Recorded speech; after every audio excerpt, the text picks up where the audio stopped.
Hi there, Matt Wade here. And if you're a fan of this channel, you've probably heard me reference an upcoming book a bunch of times in my videos. And well, the time has finally come. The book exists. It's out. This is Teach Yourself Visually Microsoft Teams, a hands-on guide to using Microsoft Teams for business people, educators, government employees, pretty much anybody that uses Microsoft Teams for a work or school experience.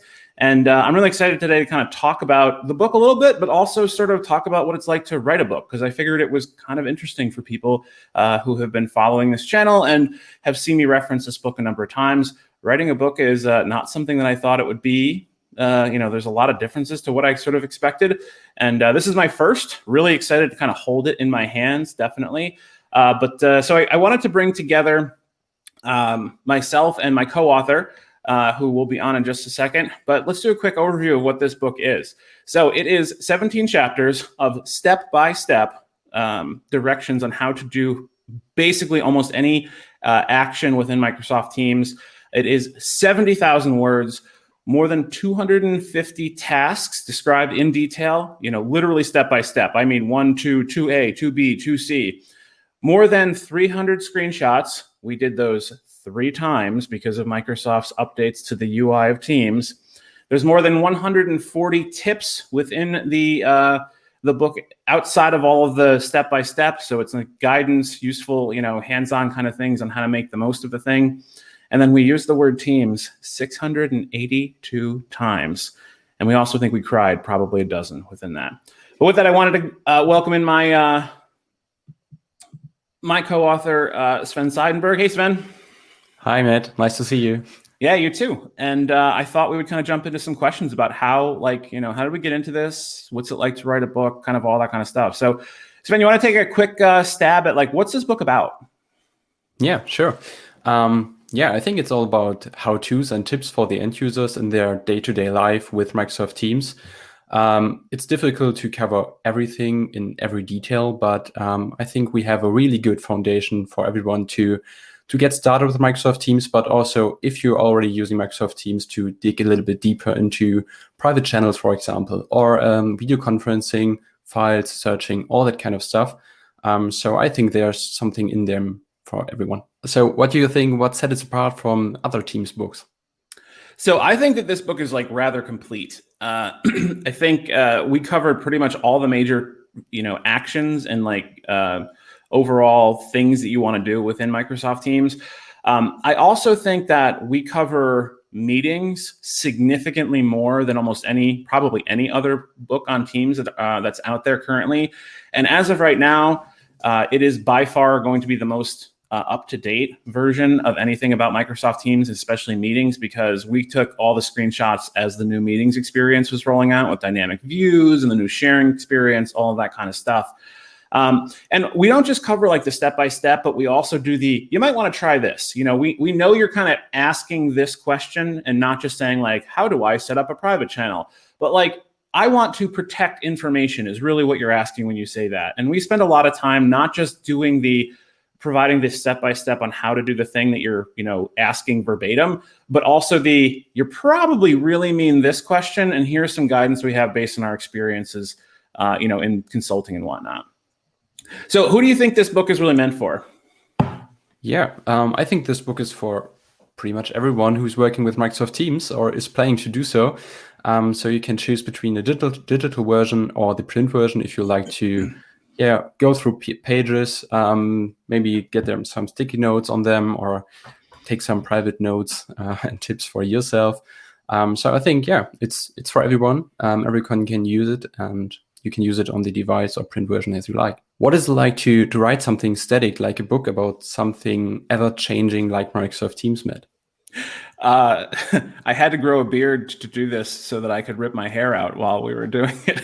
That's probably a fair assessment. There was a lot of double and triple work, definitely, especially with the screenshots. I know we spent multiple hours going back, and we had a list of every single image that we had, what it was, whether it was still current or all of that kind of stuff. I guess one of the other things is you kind of assume that the second that the book is published, it's outdated. I don't know if that's absolutely fully true, because for the most part, even if the UI or the user experience changes a little bit, the core concepts are still the same. But it's definitely an interesting thing to kind of watch announcements at like, Microsoft Build this summer, Microsoft Inspire this summer had, new announcements about the new version of Teams for Windows 11. And like, we're going to have to come back to that at some point, right? But that being said, I still stand by the fact that this is probably one of the most complete books out there for how to use Microsoft Teams for the everyday person that just needs to get stuff done. So that kind of brings me to a concept of like, what did you think so far? Like, what was the best part of writing the book? Yes. I think when writing about something, whether it's a blog post or it's a book, you learn a lot about it because you're focusing on a topic or on a chapter for a reasonable time, and you try things you never tried before. I think I had like 3 or 4 devices on my desk at some point to can relate. Try and to take screenshots and to reproduce a situation a team can run into as a single person. So I think I learned a lot working on my own chapters and reading and reviewing your chapters and listening to what you're talking about. And I think learning is the best part about writing a book. So I totally agree with that. So having, you reviewed my chapters, I reviewed your chapters. And I remember there were times where we would leave comments to say like, is this true? Have you tested this? I've never heard of this. And just the amount of knowledge that I got out of it in the process, because I covered mostly like the meetings aspects and files, and you did mostly the Teams and the chat chapters. And like, there were a lot of things that you put in there that, I had no idea about. Then there were a couple of things I remember that I said like, oh no, we have to put this in here. Like, that's a really useful one. And you're like, what even is that? So I totally agree with you. I think that's been really great. I think one other sort of selfish thing, there will be times where like, I don't know the answer to something in Teams, especially like at work. And I now use the book as my sole resource because I know we wrote about that topic and I can just look at it and not have to go test it myself to make sure that it actually works. Yeah, that's right. And what do you think? What's the worst part about writing a book?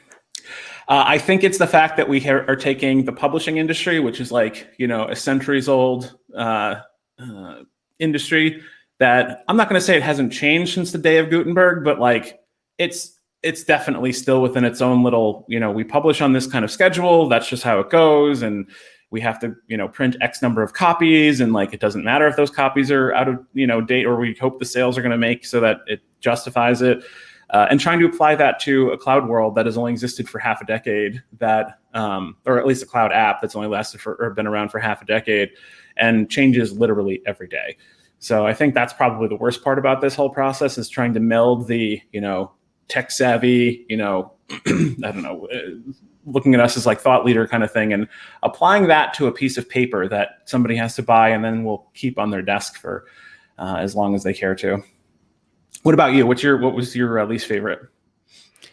Yeah, I think it was the screenshots. The screenshots were pretty intense. Yes, they were. It's not only grabbing a screenshot, but you have to recreate the situation in which you grabbed the screenshot. So when the UI was updated, we had to recreate the chats. We recreated the meetings and all that kind of stuff. That's pretty time consuming. And Very. Again, you have 4 devices on your desk writing messages to each other, and it's time consuming and confusing at the same time. And to add to that, I think most of the books that are out there, I have a whole bunch right behind me of other, Teams or O365 books, and not to like disparage other authors, but they'll generally like create a new team and like done team is created, right? Like and they'll call it like example team or foo team or test team. And like one of the things we really aimed to do was to use each of the screenshot setups as like an example of what your team could look like in various ways, or how your meeting could look, or what your slides could look like. And if you're sharing slides in a meeting, and like creating example, but totally unnecessary, not unrealistic, but just content, like making it look real. Like not when I'm doing the files chapter, I shouldn't have 2 Word documents in a files tab in a team. Like that's not the way real people work. There should be a couple dozen folders and several hundred files, right? So like we kind of aimed to really make it look real, even though we weren't showing real data for the most part. We were just looking at demo kind of stuff. But that was a big one for me, and that took a lot of time because, like you said, when we had to go back and redo things for the UI updates, especially with the meeting stuff, that's impactful because we had to recreate a lot of that stuff. Which, Yes. but I just think that kind of sets our book apart at a quality level that I think a lot of others don't do. So, what's the most surprising part about writing a book for you, Matt? So the publishing field is very new to me. It didn't work exactly the way I would have expected it. Not to say that it's wrong or anything, but not used to how I'm working. I do a lot in communications and training. So it's not like I only live in the technical space, but there are aspects that were surprising to me, publishing, communications, things like that. When you're an author, and like it's kind of on you to go do what you're supposed to do. I'm more used to a collaborative environment where like the whole team gets together on a regular basis and provides status updates, things like that. So that was kind of surprising to me that there doesn't seem to be like any sort of applicability of like project management or agile aspects, at least to the publishers that we worked with. I don't know, I can't speak for the whole industry, but that was kind of surprising to me because it was like we're doing it was us, we're the ones doing that kind of stuff. So and it wasn't really until we got all of the drafts to review that's when we really had more interaction and collaboration with the editors. Was after we provided all the screenshots and all the draft, content. But what about you? What was your most surprising for you? Yeah, I think in Germany we call it Rattenschwanz or rat tail. Everything you didn't see, but it's there. So I think there's more work than you expect in a book. I thought we will write a few chapters, we grab screenshots and we give it to them. But I didn't think about all the markups. The step numbers have to be correct, and you have to check it twice. You have reviews and edits, and most of these things you do them twice or 3 times. Yeah. And I never thought about it. But that was really surprising on the one hand, but always interesting and kind of challenging from time to time. Mm-hmm. But it was a great experience. Yeah, nope, I agree. So yeah, thanks, man. I appreciate the insights there, and it's been a pleasure working with you on this one. To close out, I just want to, quick reminder to everybody that if you are interested in getting a copy of this book, you can find it on Amazon, you can find it in Barnes & Noble, your local retailer even. And, the aim here is to basically for this to be like that resource that you just grab off of your desk and open it up and say, hey, table of contents, I want to do X, and kind of jump to it, get your step-by-step. With some tips and tricks along the way, some landmines to avoid or some workarounds to think about because of some of the limitations within the software. As of just recently, Microsoft announced that there's 250 million monthly active users of Teams. So that's 250 million people out there that are using Teams at least once a month. So there's a ton of you out there that could benefit from this.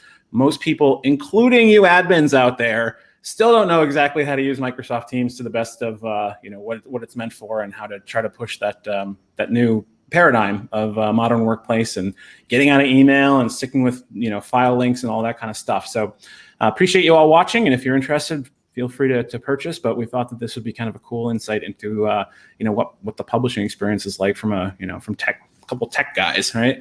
But with that, thanks so much for watching. A like and subscribe, much appreciated.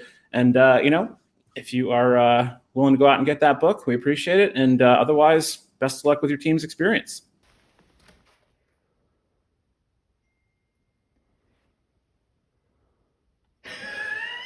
Yes. Oh, little miss.